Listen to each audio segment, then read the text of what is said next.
மூன்றாவது காரியம் என்ன? லவ், அன்பு. அன்பினாலே நம்ம வந்து தேவனுடைய வெளிப்பாடை பெற்றுக்கொள்ள முடியும் என்று நாம் பார்த்தோம். அல்லேலூயா. எத்தனை பேர் சந்தோஷமா இருக்கீங்க? Praise God. அல்லேலூயா. பக்கத்துல பார்த்து சொல்லுங்களேன், சந்தோஷமா இருங்க, கர்த்தர் பேச போகிறார். Praise God. அல்லேலூயா. ஆமென். சரி, இதனால வந்து அப்படியாக இந்த கேள்விக்கு பதில் கொடுத்து வருகிறோம். என்னன்னா, ஒன்றாவது காரியம், அன்பினாலே தேவன் அன்பில் இருக்கும்போது நிச்சயமாய் கர்த்தர் அவர் வெளிப்படுத்துகிற தேவனாய் இருக்கிறார். சொல்லுகிற ஒவ்வொரு காரியமும் வேதத்தின் அடிப்படையில் தான் உங்களுக்கு கொண்டு வருகிறேன். இரண்டாவது காரியம் என்னவென்றால், தேவனுடைய கீழ்ப்படிதல், தேவனுக்கு கீழ்ப்படிதல் இருக்கும்போது கர்த்தர் வெளிப்படுத்துவார். The Lord will reveal when we have obedience. நம்ம the great Saul பார்த்தோம். சவுல் ராஜா எப்படியாக கீழ்ப்படியாமல் போனார் என்று நம்ம பார்த்தோம். எப்படியாக சொந்த இஷ்டத்தின் பிரகாரம் அவர் செய்தார். ஆனாலும் கர்த்தர் பலிகளை காட்டிலும் கீழ்ப்படிதல் தான் கர்த்தர் எதிர்பார்க்கிறார். The Lord is expecting obedience than our sacrifices. நம்ம எவ்வளவு செய்தாலும் we cannot modify the things of God. கர்த்தருடைய காரியத்தை நம்ம modify பண்ணி, நான் இப்படி செய்யற ஆண்டவரை நீங்க ஏத்துங்கன்னு சொல்லி நாம் அப்படியாக modify பண்ண முடியாது. சவுல் ராஜா அப்படிதான் modify பண்ண பார்த்தாரு. கர்த்தருக்காக நான் பலிகளை கொடுக்கிறேன், ஆனா இந்த காரியம் நான் செய்ய முடியாது ஆண்டவரை சொல்லி modify பண்ண பார்த்தாரு. We cannot do that in the presence of God. Hallelujah. தேவனுடைய சமூகத்தில் நம்ம அப்படியாக மாடிஃபிகேஷன் செய்ய முடியாது. வேதம் என்ன சொல்லுகிறது, வேதம் நமக்கு என்ன நியமித்திருக்கிறது என்று சொல்லி நாம் கவனமாக கர்த்தருடைய பேட்டர்னில் இருக்கும்போது நம் ஆசீர்வாதம் பார்ப்போம். Hallelujah. Amen. Praise God. So ஆகிய தேவ பிள்ளைகளே, இந்த கீழ்ப்படிதலுக்குள் நாம் கடந்து போய் வருகிறோம். ஸோ நான் இன்னொரு பாயிண்ட்ஸ், மூணாவது பாயிண்ட்ஸ் போகலாம் பார்க்குறேன். ஆனால் கீழ்ப்படிதலில் நிறைய காரியம் இருக்கிறது. சரி, நம்ம வாசிக்க கேட்டோம் தானியேல் 5வது அதிகாரம் 1-4 நம்ம பார்க்கும்போது எப்படியாக தேவனுடைய பாத்திரங்கள், the vessels of God that was in the temple of in Jerusalem, அப்பனா தேவாலயத்தில் இருந்த அந்த பாத்திரங்கள் எங்க வந்துருச்சுன்னா, எங்க கொண்டு போகப்பட்டதுன்னா, எங்க கொண்டு போகப்பட்டது பாபிலோன் தேசத்துக்கு நேபுகாத்நேசர் எடுத்துட்டு போயிட்டாரு. இப்போ இன்னொரு ராஜா பெல்ஷாசார் என்று சொல்லி இன்னொரு ராஜா என்ன செய்யறாரு, அவருக்கு ஞாபகம் வந்துருச்சு. அவன் கூத்தாடும் போது அவனுடைய வப்பாட்டியோடு கூட, அவனுடைய பொண்டாட்டியோடு கூட, அவனுடைய பிரபுக்கள் கூட, ராஜாக்கள் கூட, ராஜாக்கள் இல்ல, அவங்களோட லார்ட்ஸ், அவங்களோட பிரபுக்கள் கூட அவங்க தெரியுங்களா கூத்தாடும் போது கொண்டு வாங்க அந்த பாத்திரத்தை சொல்றான். எங்க தேவாலயத்தில் இருந்த பாத்திரத்தை கொண்டு வந்த பாத்திரத்தை ஸ்டோர்ல இருந்து கொண்டு வராங்க. பாபிலோன் தேசத்துல கொண்டு வந்து அந்த பாத்திரத்துல வெண்கலமும் பொன்னும் உள்ள பாத்திரத்தை எடுத்து குடித்தார்கள், திராட்சரசத்தை குடித்தார்கள் என்று வேதத்தில் நாம் பார்க்கிறோம். அது மட்டுமல்ல, இன்னும் பயங்கரமான காரியம் என்ன செய்தார்கள், அவர்கள் அவர்களுடைய தேவன் அப்புறம் பொன்னும் வெள்ளியின் தெய்வத்தை ஆராதித்தார்கள் என்று வேதம் சொல்லப்பட்டிருக்கிறது. which is a sad thing. the vessels of God, தேவனுடைய பாத்திரங்கள் அங்கு அந்நிய தேசத்தில் அந்நிய கடவுளுக்கு மகிமைப்படுத்தி பயன்படுத்தி கொண்டிருந்தார்கள். it's a sad thing. ஆகையால் அதை வைத்து நம்ம என்ன பார்த்தோம் என்றால், போன வாரம் அப்படியாக நாம் தேவனுடைய அவயங்களா இருக்கும். we have the instrument of righteousness. அப்படின்னா நீதியின் அவயங்கள் நாம் வைத்திருக்கிறோம். என்ன நீதி அவயங்கள் நாம் வைத்திருக்கிறோம்? நம்மளுடைய கண்கள், the instrument is of God. ஆமென். சரி, எங்க இருக்குது வாசிப்போமா இந்த காரியமும்? ரோமர் 6வது அதிகாரம், ரோமன் சாப்டர் 6 verse 12 verse 13 வாசிங்க. 12-13. ஆகையால் நீங்கள் சரீர இச்சைகளின்படி பாவத்துக்கு கீழ்ப்படியத்தக்கதாக சாவுக்கு ஏதுவான உங்கள் சரீரத்தின் பாவம் ஆளாதிருப்பதாக, that it will not take dominion over you. நீங்கள் உங்கள் அவயங்களில் அநீதியின் ஆயுதங்களாக பாருங்க. அவயங்கள் அப்படின்னா உங்களுடைய அவயங்கள் சொல்லும்போது உங்களுடைய கை, உங்களுடைய கண்கள், உங்களுடைய நாவுகள், உங்களுடைய தெரியுங்களா செவிகள், இது எல்லாம் இன்ஸ்ட்ருமெண்ட்.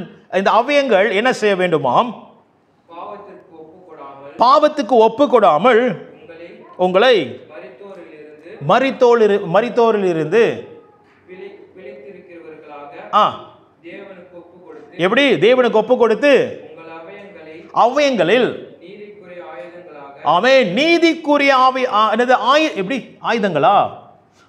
நீதியின்குரிய ஆயுதங்கள். அப்படின்னா இது இப்படிப்பட்ட உள்ள ஆயுதங்கள், இதெல்லாம் நம்மளுடைய கண்கள், நம்மளுடைய செவிகள், our eyes, our ears, our mouth, our thinking, our brain, our hands, our feet, இதெல்லாம் must be an instrument of righteousness, not just instrument. என்ன போட்டிருக்குது?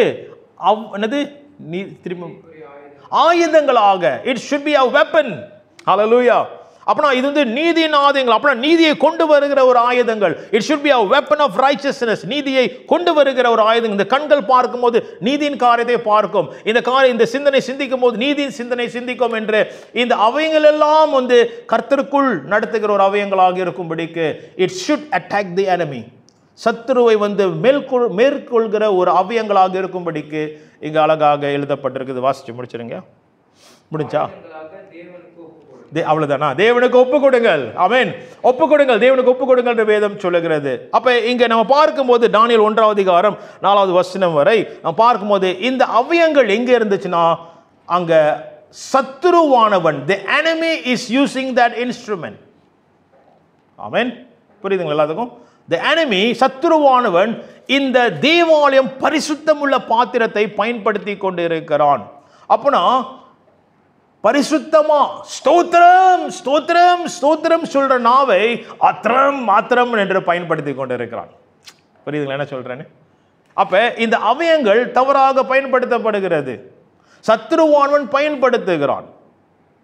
சரி, நான் ஒரு காரியத்தாக நான் போகிறேன். திரும்பி மீண்டுமாக நீங்கள் எழுதி கொள்றவங்க, நோட்ஸ் எடுக்கிறவங்க நீங்க நோட்ஸை பாருங்க.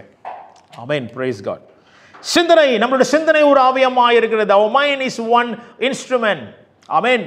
அப்ப இந்த சிந்தனை வந்து கர்த்தருக்கு உண்மையாக கர்த்தருடைய காரியத்தை சிந்திக்கிற ஒரு சிந்தனையாக காணப்பட வேண்டும். கொலோசியர் 3ஆம் அதிகாரம் 2வது வசனத்தை பார்க்கும்போது when we look at Colossians chapter 3 verse 2 நீங்க பார்க்கும்போது இதெல்லாம் நான் கொடுக்கிறேன், நீங்க வீட்டில் போய் வாசிக்கலாம். ஆமென். சரிங்களா? என்ன சொன்னேன்? சிந்தனை, நம்முடைய சிந்தனை மேலான காரியத்தை பார்க்க வேண்டியதா இருக்கிறது. கொலோசியர் 3ஆம் அதிகாரம் 2வது வசனம் பார்க்கும்போது நீங்க மேலானவைகள் சிந்திக்க வேண்டும் என்று வேதம் சொல்கிறது. we must look of the things above. மேலான காரியத்தை இந்த சிந்தனை சிந்திக்கப்பட வேண்டும் என்று வேதம் தெளிவாக எழுதப்பட்டிருக்கிறது. ஹல்லேலூயா. அப்ப நம்ம சிந்தனை வந்து தவறான காரியத்தில், நம்ம சிந்தனை வந்து தெரியுங்களா தவறான சிந்தனைக்குள் போகாதபடி, கேடுள்ள சிந்தனைக்கு போகாதபடி, தெரியுங்களா தவறான சிந்தனை யோசிக்காதபடி நாம் பாதுகாக்க வேண்டும். ஹல்லேலூயா. இந்த சிந்தனை அப்புறம் இது அவயங்கள், இதெல்லாம் அவயங்கள், instrument. we must be careful how we use the instrument. Hallelujah. Amen. Hallelujah. Hallelujah. Hallelujah. Amen. இன்னைக்கு பார்த்தீங்கன்னா யாராச்சும் என்னாச்சும் வாங்கி கொடுத்தாங்கன்னா, என்னாச்சும் ஒரு என்ன சொல்லுவாங்க, ஒரு என்ன சொல்றது, ஒரு கோலை நல்லா இல்லை, ஒரு கிளாஸ் செட் கிளாஸ் இல்லை, என்னது என்ன விளையாடுறது, பைராக்ஸா? சிஸ்டர்மார்களே உதவி செய்யுங்கள். யார் என்னது செட், இது பைராக்ஸ் செட்டா எனக்கு தெரியல. அந்த செட் விலையுள்ள செட், மங்கு ஜாமா எல்லாம் செட்லாம் விலையுள்ளது. சரி, நீங்களாம் பாய்க்க மாட்டீங்க. சரி, விலையுள்ள செட் யாரோ வாங்கி கொடுத்துட்டாங்க, அதை கவனமாக பாதுகாத்து கொள்ள வேண்டும். ஆமென். ஸோ அப்போ நம்ம என்ன செய்வோம், அது அந்த காலத்தில் என்ன தெரியும் செய்வாங்க, அந்த காலத்தில் வந்து அல்மாரி உள்ளுக்கு வச்சுக்குவாங்க, கண்ணாடி அல்மாரிக்குள்ளே. பார்த்துருக்கீங்களா? அது எல்லாம் கரெக்டாக அல்மாரி கண்ணாடிக்குள்ளே தான் இருக்கும். எப்போ விசேஷமாக நாள் ஒண்டி தான் அது எல்லாம் வெளியே வரும். ஏன்னா அது வந்து ஸ்பெஷல் ஒகேஷனுக்கு அப்போ தான் வரும். ஆனால் இங்கே நம்ம என்ன பார்க்கிறோம் என்றால், தேவன் என்ன சொல்லுகிறார் பாரு, உன்னுடைய instrument is so special, your mind is so special to me. அதனால தான் வேதம் அழகாக எழுதப்பட்ட ஒவ்வொரு அவயங்களுக்கும் ஆண்டவர் எழுதியிருக்கிறார். இந்த அவயங்கள் எல்லாம் நாம் கவனமாக பாதுகாத்துக் கொள்ள வேண்டும், நீதியின் அவயங்களாக பாதுகாத்துக் கொள்ள வேண்டும் என்று கர்த்தர் எதிர்பார்க்கிறார். ஆகையால் நம்மளுடைய சொந்த சிந்தனை அல்ல, மற்றவங்களுடைய சிந்தனை அல்ல, மேலான காரியத்தை இந்த சிந்தனை போக வேண்டும் என்று ஆண்டவர் எதிர்பார்க்கிறார். ஹல்லேலூயா. ஆமென். இரண்டாவது காரியம், நம்மளுடைய செவிகள். ரைட்டா? நம்மளுடைய செவிகள் எப்படிப்பட்ட செவிகளாக காணப்பட வேண்டும்? இது ஒரு அவயங்களாக இருக்கிறது. லூக்கா 8ஆம் அதிகாரம் 8வது வசனத்தை நாம் பார்க்கும்போது ஆண்டவர் இயேசு கிறிஸ்து ஒரு ஓமை சொன்ன பிறகு எப்பொழுதும் அவர் சொல்கிற ஒரு வார்த்தை என்ன தெரியுங்களா? என்ன சொல்லியிருப்பாரு நினைக்கிறீங்க? சொல்லுங்க. காதுள்ளவன் கேட்க கடவான், காதுள்ளவன் கேட்க கடவான், காதுள்ளவன் கேட்க கடவான். ஹல்லேலூயா. அப்புறம் காது சொல்லும் போது எல்லாருக்கும் காது இருந்திருக்கும் அந்த இடத்துல. ரைட்டுங்களா? எல்லாருக்கும் காது இருந்திருக்கும். காது இல்லாதவன் ஒருத்தவும் இல்லாமல் இருந்திருப்பான். எல்லாரும் காது இருந்திருக்கும். ஆனால் ஆண்டவர் சொல்லுகிறார் காதுள்ளவன் கேட்க கடவான் என்று. அப்படின்னா கேட்காதவன் காது இல்லையா? காது பார்த்தீங்களா? காது இருந்தும் கேட்காமல் இருக்கலாம். அப்புறம் எந்த செவிகள் கர்த்தர் எதிர்பார்க்கிறார்? நம்மளுடைய இருதயத்தின் செவியை கர்த்தர் எதிர்பார்க்கிறார். God is expecting our heart to be open and listen. பாருங்க, இன்னைக்கு நீங்க கேட்டு கொண்டு இருக்கலாம், ஆனா சிந்தனை வேற இடத்துல இருக்கலாம். ரைட்டா? கேட்டு கொண்டு இருக்கலாம், ஆனா சிந்தனை எல்லாம் அப்படியே வேற இடத்துல இருக்கலாம். அதனால தான் காதுள்ளவன் கேட்க கடவான் சொல்லும்போது ஆண்டவர் என்னத்தை எதிர்பார்க்கிறார்? அதை ஃபோக்கஸ் பண்ணி சொல்லுகிற காரியத்தை எடுத்துக்கொண்டு அதை சிந்திக்கிற ஒரு செவிகள் கர்த்தர் எதிர்பார்க்கிறார். ஆமென், ஹல்லேலூயா, ஆமென். பாஸ்டர் பேசிட்டு இருக்காரு, என்னடா ஏஜிஎம் வந்து இருக்குது, இன்னைக்கு இப்படி வளவலன்னு பேசிட்டு இருக்காரு, லேட்டாக வேற ஆரம்பிச்சுட்டாரு. ஸோ சிந்தனை எல்லாம் போகும். அப்ப காதுள்ளவன் கேட்க கடவன். அது மட்டுமல்ல, வெளிப்படுத்தல்ல 7 சபைக்கு பேசும்போது ஆண்டவர் என்ன தெரியுங்களா பேசுகிறார்? சபைக்கு ஆண்டவர் சொன்ன ஒவ்வொரு சபைக்கு கடைசியாக முடிக்கும் போது ஆண்டவர் என்ன தெரியுங்களா சொன்னாரு? சபைக்கு சொல்லுகிறது, ஆவியானவர் சபைக்கு பேசுகிறது, காதுள்ளவன் கேட்க கடவன். கவனிச்சிங்களா? காது பத்தி பேசிட்டே தான் வராரு. சபைக்கு பேசுறது. சபை எங்க? சபை ஐயோ சொல்லுங்களேன், சபை எங்க? சபை யார் சபை? அநேக தான், நம்ம தான் சபை. இன்னைக்கு இந்த சபையில பேசுகிறது காதுள்ளவன் கேட்க கடவான் என்று ஆண்டவர் சொல்லுகிறார். ரொம்ப முக்கியம். அப்படின்னா கடைசி நாட்களிலே ஆண்டவர் சபையிலே பேசுகிற தேவனா இருக்கிறார். ஆமென். இது ரொம்ப நான் உங்கள்ட்ட சொல்லியிருக்கிறேன். சபையில கர்த்தர் பேசுகிற தேவனா இருக்கிறார். ஆகையால் அதான் முக்கியம். நம்ம ஏன் வருகிறோம்? கர்த்தர் பேசுகிறார். ஹல்லேலூயா. மூன்றாவது காரியம், கண்கள். நம்மளுடைய அவயங்கள், கண்கள் பார்க்கும்போது அந்த கண்கள் எப்படியாக இருக்கிறது? நம்மளுடைய சரீரத்தின் எப்படியாக இருக்கிறது? சரீரத்தின் விளக்காக இருக்கிறது. It's a light of the body. அப்ப லைட் சொல்லும் போது இங்க தான் வந்து வெளிச்சம், தெரியுங்களா? இந்த வெளிச்சம் தான் வந்து என்ன செய்யுது? இந்த உள்ளுக்க நுழையுது. ஆமென், ஹல்லேலூயா. இருட்டு நுழைஞ்சிச்சுன்னா இருட்டா தான் இருக்கும், வெளிச்சம் நுழைஞ்சிச்சுன்னா வெளிச்சமாக இருக்கும். So the eyes is the light of the body. ஆகையால் நம்ம இந்த அவயங்கள் எப்படி பயன்படுத்துகிறோம் என்று ஆண்டவர் கவனமாக பேசுகிறார். அதனால தான் ஆண்டவர் ஸ்டாண்டர்டை ஏற்றி விட்டார். ஸ்டாண்டர்டை எப்படி ஏற்றி விட்டார்? ஆண்டவர் எப்படி ஏற்றி விட்டார் ஸ்டாண்டர்டை? ஆண்டவர் சொல்லுகிறார் எங்க? மத்தேயு 5வது அதிகாரத்தில் 27 ஆண்டவர் சொல்றார், எங்க பாரு, நீ விபச்சாரம் செய்தால் பாவம், நான் சொல்லுகிறேன். என்ன சொன்னார் ஆண்டவர்? நீ ஒரு ஸ்திரீயை தவறாய் பார்த்தாலே நீ என்ன செஞ்சிட்ட? You have committed adultery. ஆண்டவர் சொன்னாரா இல்லையா? Even him see in a wrong way. அப்படின்னா பார்க்கும்போது தவறாய் நீ பார்க்கும்போது தவறாய் பார்த்து சிந்திக்கும் போது அப்ப அந்த பார்வையில் நீ பாவம் செய்து விட்டாய் என்று பரலோகம் டெஃபினேஷன் சொல்லுகிறது. முன்னாடி சொன்னதானே டெஃபினேஷன் ஆஃப் ஹெவன் சொன்னதானே? நம்மளோட டெஃபினேஷன் வேற, பரலோக டெஃபினேஷன் வேற. ஸோ பரலோக டெஃபினேஷன் என்ன தெரியுங்களா? ஆண்டவர் சொல்லுகிறார், நம்ம பார்க்கும்போது தவறாய் பார்த்தாலே அது பாவமாக இருக்கிறது என்று ஆண்டவர் இயேசு கிறிஸ்துவே சொல்லுகிறார். ஹல்லேலூயா. கவனிங்கள். அப்ப ஆண்டவர் பாருங்க, கண்கள் கவனமாக இருக்க வேண்டும். என்ன பார்க்கிற கவனமாக இருக்க வேண்டும். நீங்க வந்து பாவம் செய்வதற்கு வந்து நம்ம வந்து ரொம்ப கஷ்டப்பட தேவையில்லை. சும்மா வந்து இந்த போனை எடுத்தாலே பாவத்துக்குள் போயிடலாம். அதனால தான் சில ஊரில் வந்து டிக்டாக் பேன் பண்ணிட்டாங்க. அசிங்கமான காரியம் சரளமாக வருகிறது, உள்ளுக்கு சரளமாக வருகிறது. எனக்கு தெரியல, நீங்கள் இந்த அனுபவத்துக்கு நீங்கள் போனீங்களா தெரியல. டிக்டாக் என்ற காரியம், டிக்டாக் உங்களுக்குலாம் தெரியும் டிக்டாக். அப்போ இதை பார்க்கும்போது நான் பார்க்குறேன், என்னடா இது தவறான காரியம் வந்துக்கிட்டே இருக்குது அப்படின்னு சொல்லி என்ன செஞ்சாச்சு? டிக்டாக் ஒரு மூலையில் வச்சாச்சு, முன்னுக்கு ஸ்க்ரீனில் வைக்கல. நான் அடுத்து என்ன செஞ்சுட்டேன்? வச்சுட்டேன். ஏன்னா பிரசங்கத்தை நான் அதில் போடுவேன். சரி, போடுறதுக்கு கொண்டு நம்ம வந்து அதுக்குள்ளே போய் பார்ப்போம். எத்தனை பேர் புரியுது என்ன சொல்கிறேன்னு? உங்களோட ஸ்க்ரீனில் இருக்கும், அதுலேருந்து எடுத்துட்டேன் நான். ஓகேங்களா? ஏன்னா பார்க்கக்கூடாது. சரி, நம்ம இருக்கிறது ஃபேஸ்புக் பார்த்துட்டு இருப்போம். ஓகே, இப்போ ஃபேஸ்புக்லேயும் வந்து சத்துருவானவன் வருகிறான். பார்க்கக்கூடாத காரியத்தை அவன் கொண்டு வருகிறான். பார் மனைவிட சொல்றது, எங்க பாரு, இதெல்லாம் வந்துகிட்டே இருக்குன்னு. நம்மளும் வந்து அதில் வந்து ரிப்போர்ட் தெரியுங்களா? ஃபேஸ்புக்கில் ரிப்போர்ட், அப்புறம் தட்டுனாலும் எங்க ரிப்போர்ட் மேலே போக மாட்டேங்குது. எதுவும் அவனுக்கு எடுக்க மாட்டான், அவனுக்கு சம்பாதிச்சிருக்கான். ஏன் தெரியுங்களா? அவன் சத்துருவானவன் அவனுடைய அவயங்கள் பயன்படுத்தி his using the instrument, his instrument. தெரியுங்களா? அவனுக்கு ஊழியக்காரங்கள் இருக்கும். இந்த ஃபேஸ்புக்லையும் டிக்டாக்லையும் மற்ற காரியத்தில் நம்ம விழு செய்யும்படிக்கு அவனுடைய அவயங்கள் பயன்படுத்தி கொண்டு வருகிறான். ஆகையால் தேவன் என்ன சொல்லுகிறார்? நாம் கவனமாக இருக்க வேண்டும். Now how should we look our eyes? நாம் எங்க பார்க்க வேண்டும்? வாசிங்க எபிரேயர் 12வது அதிகாரம் 1-2. Hebrews chapter 12 verse 1 and 2. ஆமென். எல்லாரும் ஓகே இருக்கீங்களா? ஃபாலோ பண்றீங்களா? ஆமென். எபிரேயர் 12:1-2. Hebrews 12:1 and 2.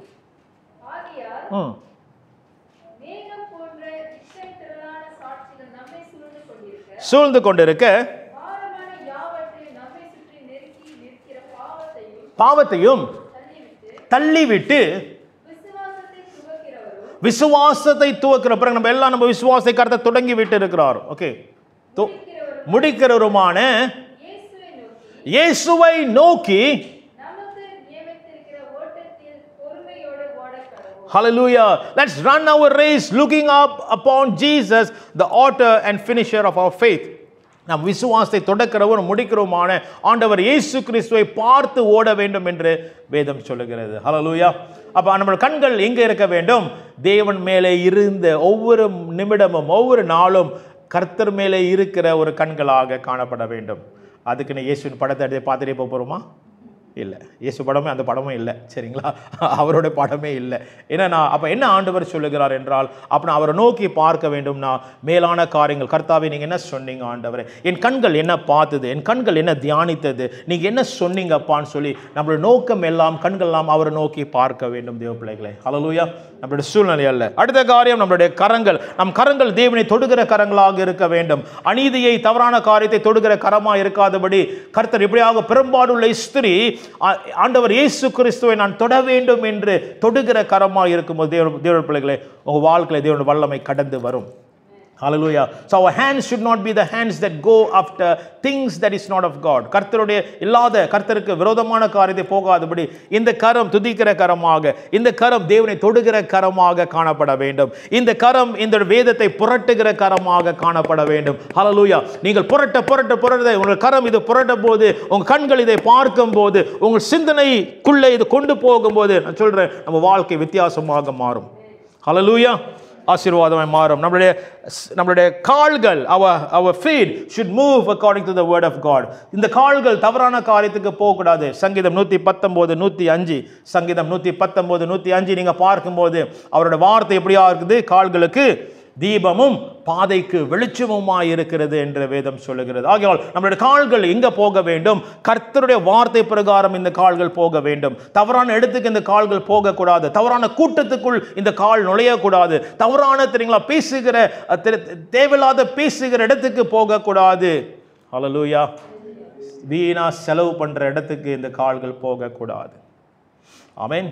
சரி, ஆமென். Praise God. சரி, 3 காரியத்தை சீக்கிரமாக நாம் பார்க்க போகிறோம். 3 வெளிப்பாடுகள் உங்களுக்கு கொண்டு வந்து ஆண்டவர் வெளிப்படுத்த போகிறார் விசுவாசிக்கிறேன். இந்த தானியேல் புத்தகத்தில் இப்படியாக இந்த அவயங்கள் பயன்படுத்தாதபடிக்கு அழகாக ஆண்டவர் 3 காரியத்தை காண்பித்தார். வாசிப்போம். முதல் காரியம் தானியேல் புத்தகத்தில் நாம் பார்க்க போகிறோம். தானியேல் 1வது அதிகாரம் 8வது வசனத்தை நாம் பார்க்க போகிறோம். Number 1, we must use the instrument of God.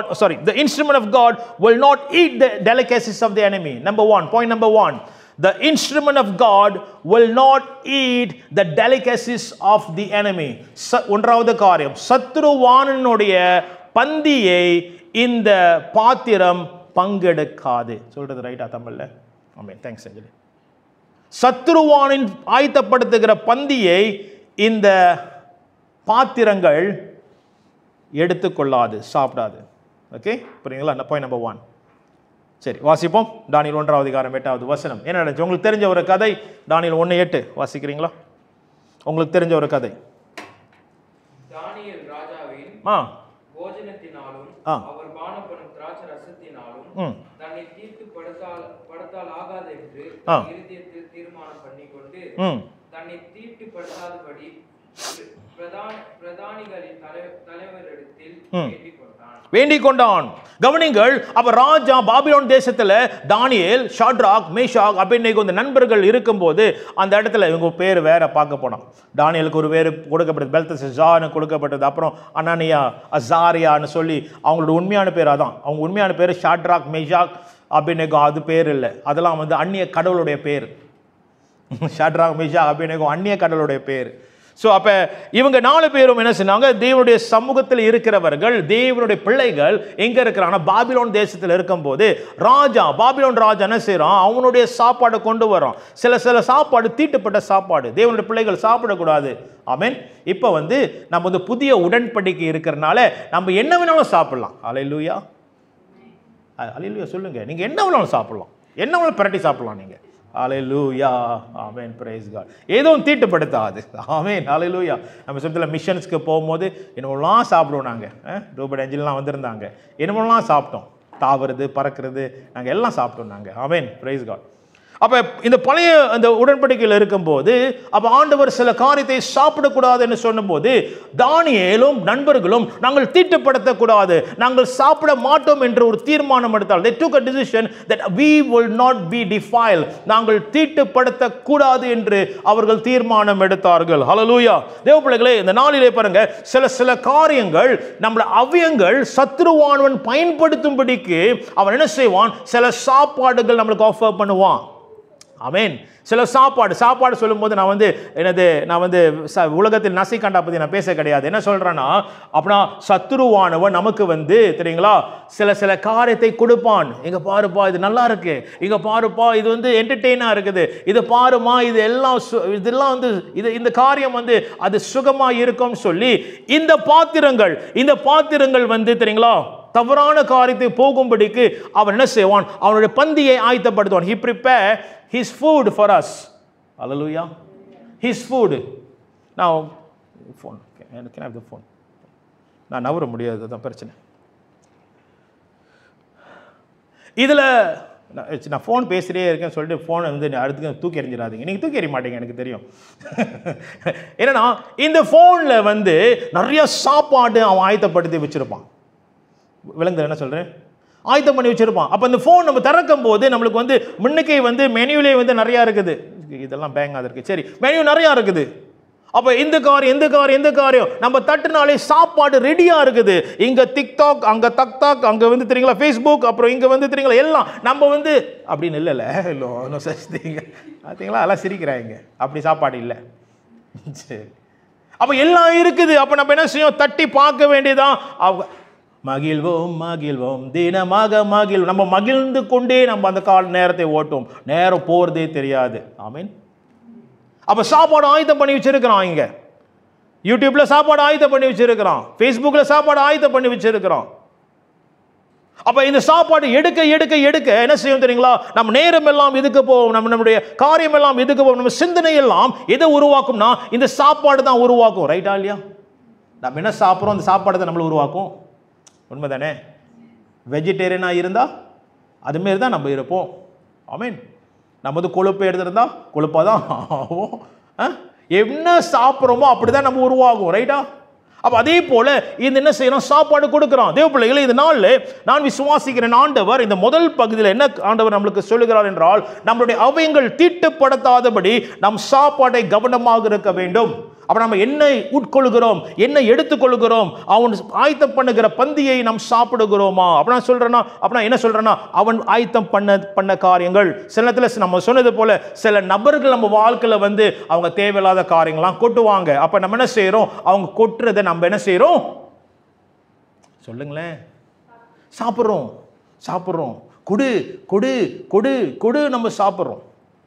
அப்ப நாம் கவனமாக இருக்க வேண்டும். எப்படியாக இவன் என்ன செய்கிறான் பாருங்க, தானியேலும் நண்பர்களும் செய்றாங்க, அவங்க கவனமா இருக்காங்க. இந்த சாப்பாடு நாங்க சாப்பிடக்கூடாது.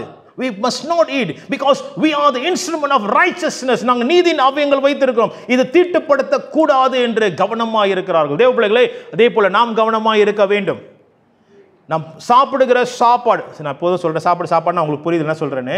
நம்ம உண்கிற காரியங்கள், எடுத்துக்கொள்கிற காரியம் கவனமாக இருக்க வேண்டும். எதை எடுத்துக்கொள்கிறோம்? ஆமீன். பிரச்சனையே சாப்பாடுனால தான் வந்துச்சு. உண்மையா இல்லையா? அம்மா ஏவாள் போயிட்டு என்ன செஞ்சாங்க, அவன் பந்தியை ஆயத்தம் பண்ணி வச்சிருந்தான். ரைட்டா? பந்தி புஃபே சாப்பாடு. அந்த புஃபேல பழமாக இருந்துச்சு. அது ஒரு பழம் தான், அந்த மரத்தில் பழமாக இருந்துச்சு. அந்த பழம் ஜொலிச்சிருந்துருக்கும். அப்போ அவன் வந்து ப்ரோமோ பண்ணி ஃபேஸ்புக்கில் போட்டு, டிக்டாக்ல போட்டு, எல்லாம் போட்டு அவன் என்ன செய்கிறான், ஏவாளை கூப்பிட்றாங்க. ஆடம் பார்க்கல. ஆடம் நினைக்கிறேன் நோக்கியா தீகா என்னது ரைட்டா, தீகா சத்துக்கோசங்க அது பாய்ச்சிருந்திருக்காரு. ஈஃப் வந்து அட்வான்ஸ். ஈஃப் எப்போதும் இருக்கிறவர், ஈஃப் எப்போதும் பார்க்குறவர், ப்ரோமோவை பார்க்குறவர். ஈஃப் எப்போதும் தெரியுங்களா என்னென்ன நடக்குதுன்னு. நீங்கள் ஏவாளுக்கு கேட்டால் தான் தெரியும் என்னென்ன காரியம், என்னென்ன ஏவாளுக்கு தான் தெரியும். அப்போ ஏவாள் என்ன செய்யறான், ப்ரோமோவை பார்த்து ஆஹா இது நல்லா இருக்கு சொல்லி போய் சாப்பிட்றா. யாரும் ஆயத்தம் பண்ணா அந்த பந்தியை? யார் ஆயத்தம் பண்ணி வச்சிருந்தா?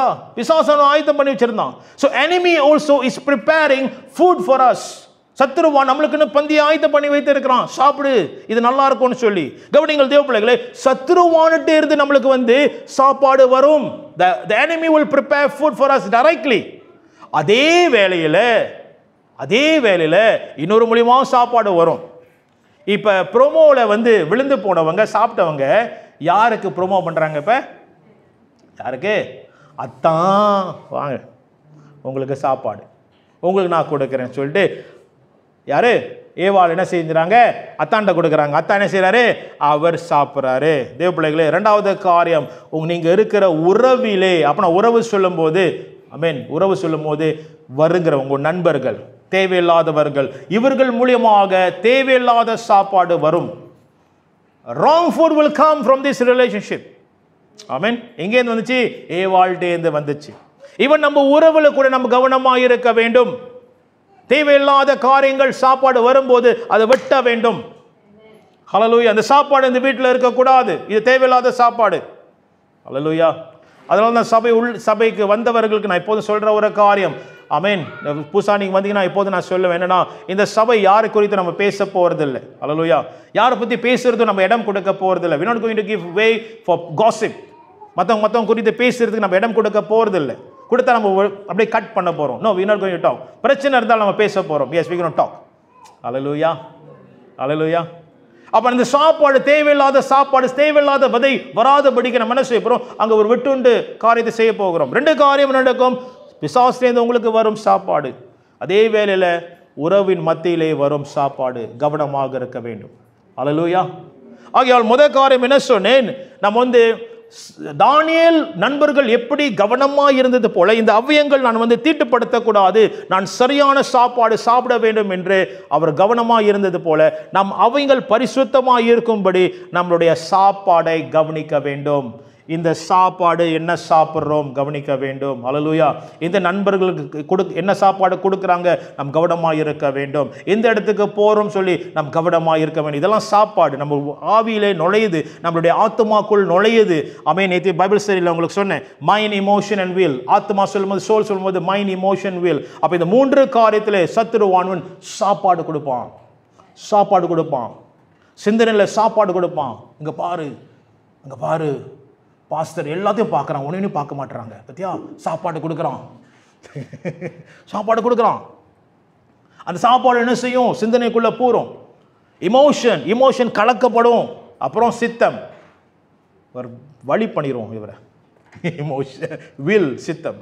கவனிச்சிங்களா? அப்ப கவனிக்கும் தேவ பிள்ளைகளே, நாம் எந்த சாப்பாடு எடுக்க வேண்டும்? சத்துருவானன் ஆயத்தப்படுத்துகிறான், அதே வேளையில ஆண்டவர் நல்லவராய் இருக்கிறார். ஹல்லேலூயா.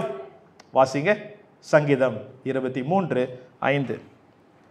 ஹல்லேலூயா. மூன்று காரியம், ஒரு காரியம் உடைய முடிய போகுது இன்னைக்கு, நேரம் பத்தாது. உன் சத்துருக்களுக்கா? என் சத்துருக்களுக்கா? அப்ப சங்கீதக்காரன் சொல்லுகிறான், ஆமென். சங்கீதக்காரன் பேசுங்க, என் சத்துருக்களுக்கு முன்பாக. அப்புறம் யார் இந்த சத்துரு? தான் நம்ம பார்த்தோம், பிசாசு டைரக்டா வரும், ரைட்டா? நம்ம வாழ்க்கை மற்றவங்க மூலியமா வருவான். அப்ப இந்த சத்துருக்களுக்கு முன்பாக, ஹல்லேலூயா, நீர் எனக்கு ஒரு பந்தியை ஆயத்தம் பண்ணுகிறீர். The Lord is preparing food feast for us. ஹல்லேலூயா. அப்ப கர்த்தர் என்ன செய்கிறார்? நமக்குன்னு ஒரு பந்தியை ஆயத்தம் பண்ணி வைத்திருக்கிறார். ஹல்லேலூயா. இப்ப என்ன சூஸ் பண்ணணும்? நசிகாண்டார போக போறோமா, இல்லாட்டி ஆனந்த பகவான் போக போறோமான்னு சூஸ் பண்ணணும். எங்க போக போறோம்னு சொல்லிட்டு புரியுதுங்களா என்ன சொல்றேன்னு? அப்போ நான் சத்துருவானி சாப்பாடு நம்ம எடுக்க போகிறோமா, இல்லாட்டி ஆண்டவர் ஆயத்தம் பண்ண சாப்பாடு எடுக்க போகிறோமா என்று நாம் கவனமாக பார்க்க வேண்டியதாக இருக்கிறது. ஹல்லேலூயா. அப்போ ஆண்டவர் நமக்குன்னு ஆயத்தம் பண்ணிக்கிறார். பாரு, உன் நீதியின் அவயங்களாக இருக்கும்படிக்கு, நீதியின் காரியமாக இருக்கும்படிக்கு கர்த்தர் இந்த பந்தியை ஆயத்தம் பண்ணி வைத்திருக்கிறார். ஹல்லேலூயா. இப்போ நம்ம என்ன செஞ்சுட்டு இருக்கிறோம்? எல்லாரும் அவருடைய வார்த்தை சாப்பிட்டுட்டு இருக்கோம். We are eating. God prepared a feast. ஆண்டவர் பந்தி ஆயத்தம் பண்ணி வைத்திருக்கிறார். ஹல்லேலூயா. அதனால தான் மீண்டுமாக சொல்லுகிறேன், கர்த்தர் பேசுகிற வார்த்தை சபை மூலியமாய் கர்த்தர் பேசுவார். The Lord is speaking to the church. ஆமென். இப்படி சொல்றேன், வெளிப்படுத்தல் 3:20 அந்த பந்தியிலே வராத சபையில ஆண்டவர் பேச ஆரம்பித்தார். பந்திக்கு வரல, ஆண்டவர் ஆயத்தம் பண்ண பந்திக்கு வரல அந்த சபை. அந்த வராத சபையில ஆண்டவர் பேச ஆரம்பித்தார். என்ன பேசினார்? இதோ வாசப்படியில் நின்று கதவை தட்டுகிறேன். அப்புறம் ஒருவன் கதவை திறந்தால், தேங்க்யூ ஆஞ்சலினா, ஒருவன் சத்தத்தை கேட்டு கதவை திறந்தால். என்னென்ன இதெல்லாம் அவயங்கள் ஈடுபடுதா இல்லையா? காது கேட்குதானே, சத்தம் காது கேட்குது. கதவை திறந்தால் எது திறக்குது? எது சொல்லுங்க? கை திறக்குது. கை திறக்கிறதுக்கு என்ன செய்யணும்? காலு போகணும். பார்த்தீங்களா? எல்லா அவயங்களும் வேலை செய்யணும், காலு போகணும். அதுக்கு முன்ன என்ன போட்டிருக்கு? கதவை திறந்தாள். அப்புறம் அங்க கதவு கிட்ட போயிட்டு யோசிக்குது, இங்கேயும் வேலை செய்யுது, திறப்போமா வேணாமா? திறந்தோன்னா டிவியை அடைக்கணும், திறந்தோன்னா ஃபோன் எடுத்து வச்சிடணும், திறந்தோன்னா நம்ம டைம் இதில் ஸ்பெண்ட் பண்ணணும்.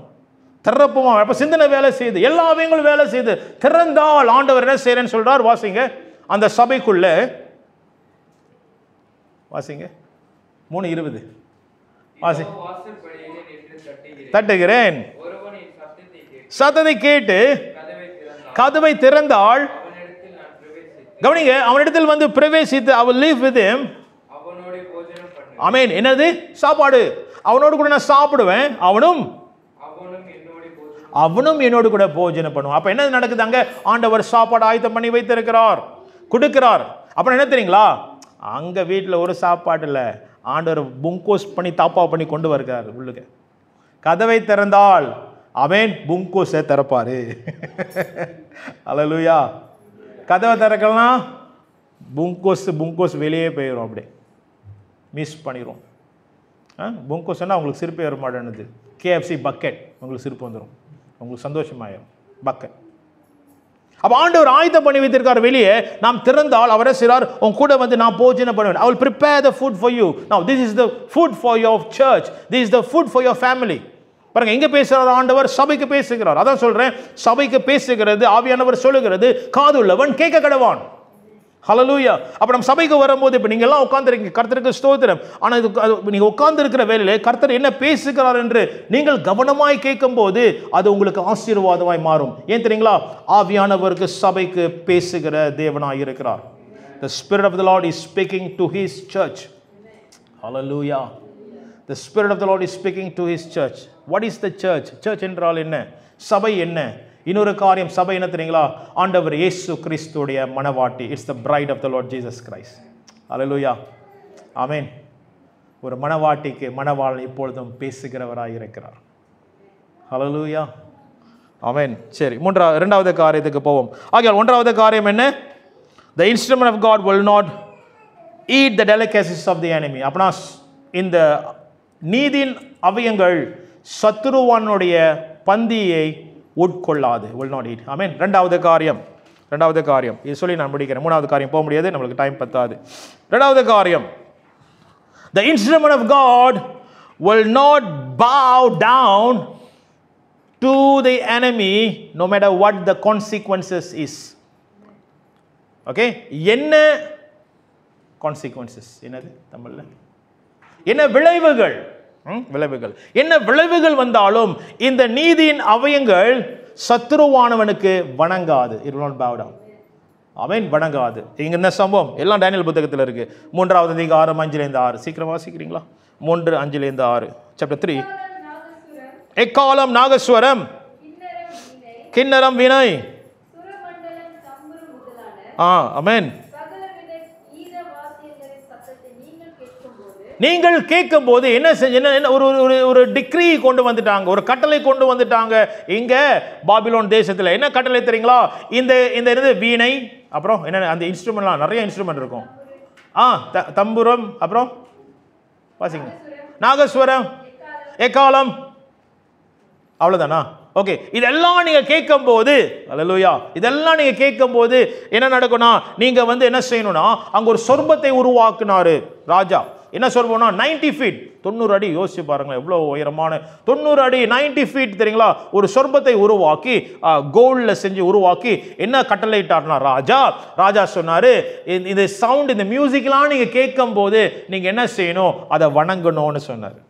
அதை வணங்கணும்னு. அப்ப ஷாட்ராக், மேஷாக், அபேத்நேகோ இவங்க என்ன செஞ்சாங்க? 4 பேரும் இவங்க என்ன செஞ்சு, அவங்க டேனியல் அந்த இடத்துல காணும். இந்த 3 பேர் குறித்து தான் எழுதப்பட்டிருக்கிறது. ஷாட்ராக், மேஷாக், அபேத்நேகோ என்ன செஞ்சாங்க? இந்த 3 பேரும் என்ன செஞ்சாங்க? அவங்க வணங்கல. They don't want to bow down. Amen. விளைவுகள் என்ன தெரியுங்களா? என்ன விளைவுகள்? அக்கினிலே போடப்படுவார்கள். They will be thrown into fire if you do not bow down. சும்மா அவ்வளவுதான். bow down தான், அவ்வளவுதான். அவ்வளவுதான் கேட்டாங்க. இந்த மியூசிக்லாம் கேட்கும்போது you must bow down. அவ்வளவுதான். ஆனா ஷாட்ராக் மேஷாக் ஆபேத்நேகோ என்ன தெரியுங்களா? என்ன விளைவுகள் வந்தாலும் நாங்கள் வணங்க போறதில்லைன்னு சொல்லி ஒரு தீர்மானம் எடுத்தார்கள். அல்லேலூயா. என்ன செய்தார்கள்? வாசிங்க 17-18. ஒரு பதில் கொடுத்தாங்க இந்த 3 பேரும் ராஜாட்ட. தைரியமாக, துணிகரமாக, கவலைப்படாம, எந்த ஒரு தெரியுங்களா யோசிக்காம, முட்டாள்கள் 3 பேரும். உலகம் அப்படிதான் சொல்லும், முட்டாள், உனக்கு பொழைக்க தெரியல, இந்த உலகத்தில் இந்த உலகத்தில் இப்படி தான் நம்ம பொழைக்கணும், பொழைக்க தெரியாதவங்க 3 பேரும் முட்டாள். என்னென்ன பாருங்க, பைபிள் இப்படி தான் நம்ம வாசிக்கிறோம். எத்தனை பேர் சொல்லியிருப்பாங்க, இத்தனை பேர் சொல்லியிருப்பாங்க இந்த 3 பேர்கிட்ட முட்டாள். கூட இருந்த யூதர்களே சொல்லியிருப்பாங்க. ஏன்னா யூதர்கள் நிறைய பேர் இருந்தாங்க, 3 பேர் தான் நிற்கிறானுங்க. ரைட்டா இல்லையா? 3 பேர் தான் நிற்கிறானுங்க, அதுவும் வாலிபருங்க. இந்த வாலிபருங்களே இப்படி தான் ஓடுற பாம்பை மிதிக்கிற வயசு, இப்படிதான் தேவையில்லாதெல்லாம் பண்ணிட்டு இருப்பாங்க. அப்ப இந்த 3 பேர் நிக்கிறாங்க, என்ன சொல்றாங்க? வாசிங்க ஏஞ்சலின். எங்க எப்படி ஆரம்பிக்கிறாங்க? நாங்கள் ஆராதிக்கிற ராஜா. முன்னுக்கு அதுக்கு முன்ன சொல்லுவாங்க 16ல வந்து நாங்க சொல்றதை கேள். வாசிங்க 16ல இருந்து வாசிங்க, நல்லா இருக்கும். ராஜாவை நோக்கி நேபுகாத்நேசரே,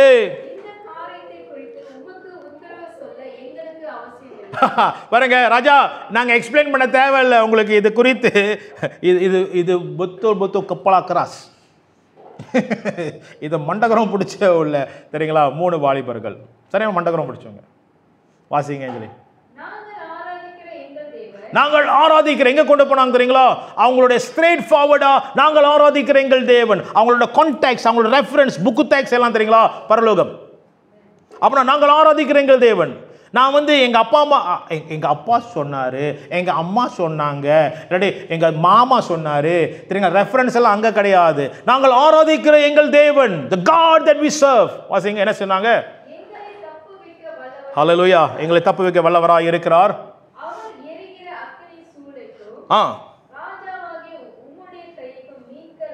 ஹல்லேலூயா. ஆமென். அப்ப பாருங்க, ஷாட்ராக் மேஷாக் ஆபேத்நேகோ சொல்றாங்க, நாங்கள் ஆராதிக்கிற தேவன் இந்த அக்கினியிலிருந்து மீட்கொள்ள, எங்களை விடுதலையாக்க அவர் வல்லமையுள்ள தேவனாய் இருக்கிறார் என்று சொல்லி. அப்புறம் என்ன தெரியுங்களா, இவங்க ஷாட்ராக் மேஷாக் ஆபேத்நேகோ சொல்றாங்க, நாங்க வணங்க போறது இல்லை, எங்களோட அவ்வியங்கள் இது வணங்க போறது இல்லை.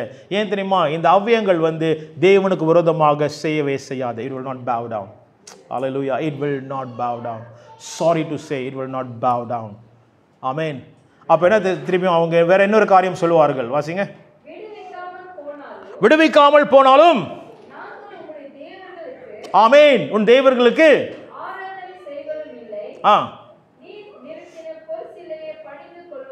ஹல்லேலூயா. ஹல்லேலூயா. கவனிங்க. அப்ப ஷாட்ராக் மேஷாக் ஆபேத்நேகோ என்ன சொல்றாங்கன்னா, 3 பேரும் சொல்றாங்க, இங்க பாரு ராஜா, எங்கள் தேவன் தப்புவிக்க வல்லவர், ஆனா தப்புவிக்காமல் போனாலும் என்னன்னா நாங்கள் இந்த சொர்பத்தை ஆராதிக்க போறது இல்லை. It will not. அப்புறம் என்ன தெரியுங்களா சொல்றாங்க?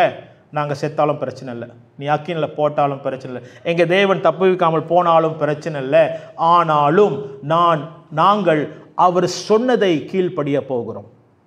This instrument is going to bow down only to my God. என் தேவனுக்கு ஒன்றே வணங்குகிற இந்த அவயங்கள் உன்னுடைய தேவர்களுக்கு வணங்காது. என்ன சொல்ல வரேன்? What are we looking for? What are we meditating in this point? இந்த காரியத்தில் தேவ பிள்ளைகள் இந்த நாளிலே சில உலகத்தின் காரியத்துக்கு வணங்கும்படிக்கு உலகம் நம்மளை வந்து வற்புறுத்தும். The world will force us to bow down on certain things. அதில் consequence நடக்கும், சில விளைவுகள் வரும். இங்க வந்து விளைவுகள் இருந்துச்சு, அப்புறம் நீ செய்யலனா அக்கில விளைவுகள் இருந்துச்சா இல்லையா? நீ வணங்கு, நீ நல்லா இருப்ப. வணங்கலாம், விளைவுகள் இருக்குது. அதான் சொல்றேன். the second point is we will not, the instrument of God will not bow down to whatever consequences. எந்த காரியம் விளைவுகள் இருந்தாலும் நம்ம வணங்க போறது இல்லை. ஹல்லேலூயா. ஆமென். ஹல்லேலூயா. ஆமென். தேவனுடைய காரியத்துக்கும் தேவனை ஆராதிக்கிறதுக்கும் சில காரியங்கள் வரும். இதை செய்யலைனா இனி உனக்கு வந்து ஞாயிற்றுக்கிழமை இல்லை, சனிக்கிழமை, இனி சனிக்கிழமை உனக்கு வந்து நீ வேலைக்கு வந்து அவசியம், யூ மஸ்ட் டூ. இல்லாட்டி நீ வந்து இனிமே வந்து நீ வாரம் வாரம் நீ வந்து இதை செஞ்சு ஆகணும். அப்ப எப்படிப்பட்ட உள்ள காரியங்கள் வரும்? உதாரணம் தான் சொல்றேன். எப்படிப்பட்ட காரியங்கள் வரும்?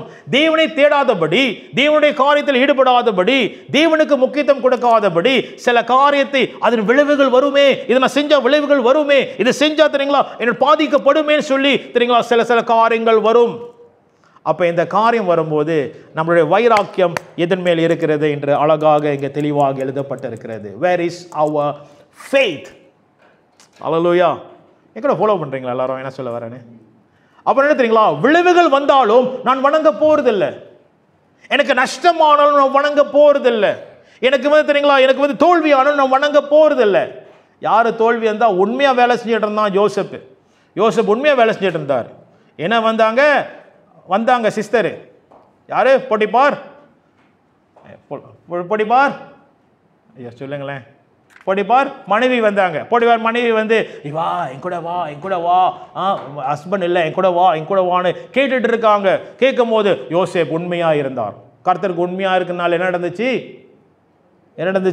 சிறைச்சாலை கிடைச்சிச்சு அவனுக்கு. he was put into jail. உண்மையா இருந்ததுனால there was consequences. யோசேப்புக்கு தெரியாதா?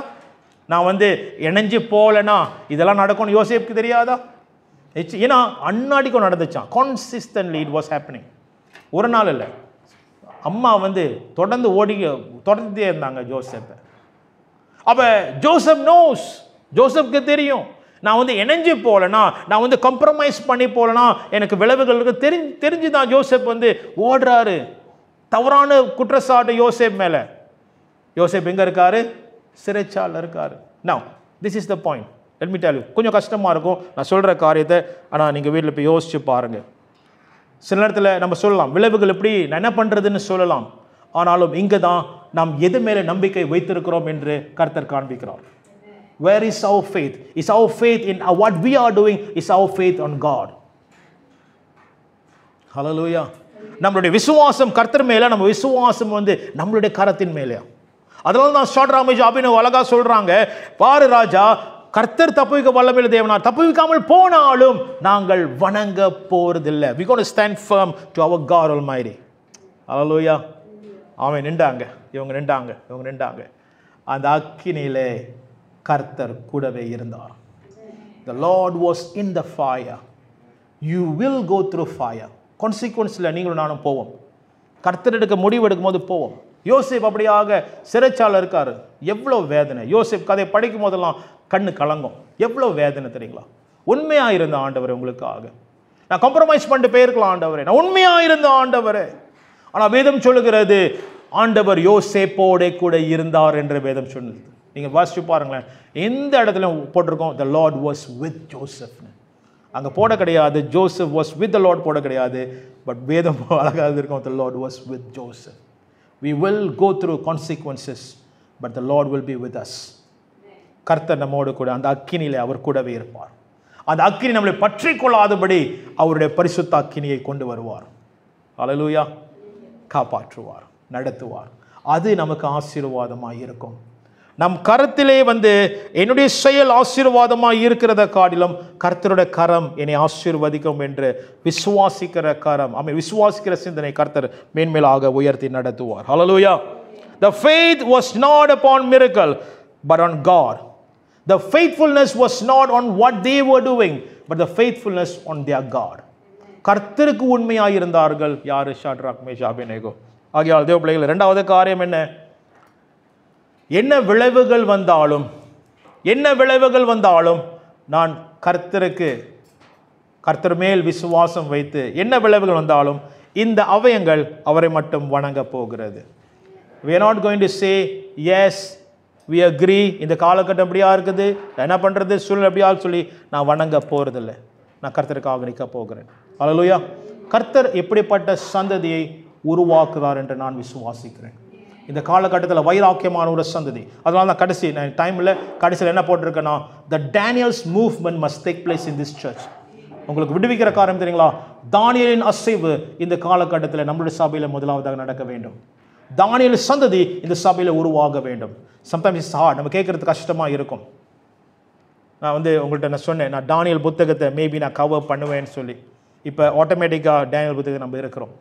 அப்போ கர்த்தர் நம்ம உள்ளத்தில் பேசி கொண்டு இருக்கிறார். தானியேல் சந்ததி, தானியேல் வாலிபர்கள் எழும்ப வேண்டும், தானியேலின் சந்ததி எழும்ப வேண்டும். ஹல்லேலூயா. வைராக்கியமான ஒரு சந்ததி. சரி, மூன்றாவது பாயிண்ட் நான் அடுத்த வாரம் உங்களுக்கு விடுவிக்கிறேன். நீங்கள் வீட்டில் போய் வாசிச்சு பாருங்கள். ஒன்றாவது காரியம் என்ன சொன்னேன்? What is the first one? The instrument of God will not eat the delicacies of enemy. ஒன்றாவது காரியம் தானியேல் 1:8 அந்த சாப்பாடு கொடுத்தாங்க, அவங்க சாப்பிடல. ரெண்டாவது என்னது? ஷாட்ராக் மேஷாக் அபேத்நேகோ அவங்க வணங்க வேண்டும் என்று ஒரு கட்டளை வந்தது. ஆனாலும் நாங்கள் என்ன விளைவுகள் வந்தாலும் வணங்க போகிறதுன்னு சொல்லி தீர்மானம் எடுத்தார்கள். ஆமென். Now church, we will not bow down to the world. இந்த உலகத்துக்கு நம்ம வணங்க போகிறதில்லை. ஆமென். இந்த உலகத்துக்கு நம்ம வணங்க போகிறதில்லை. இந்த உலகத்தின் கோட்பாடுகள், பிரின்சிபல் ஆஃப் த வேர்ல்ட் நம்ம வணங்க போகிறதில்லை. சூழ்நிலைக்கு நம்ம வணங்க போகிறதில்லை. ஆமென். அப்படி நீங்கள் தீர்மானம் எடுக்கும்போது அந்த அக்கினிலே தேவன் உங்களோடு கூட இருப்பார். நாம் தீர்மானம் எடுக்கும்போது நாம் நம் வாழ்க்கை நடத்த ஆரம்பிப்போம். We will lead our life when our hands are doing it. Amen. கண்கள் மூடி ஜெபம் செய்வோம். Let us pray.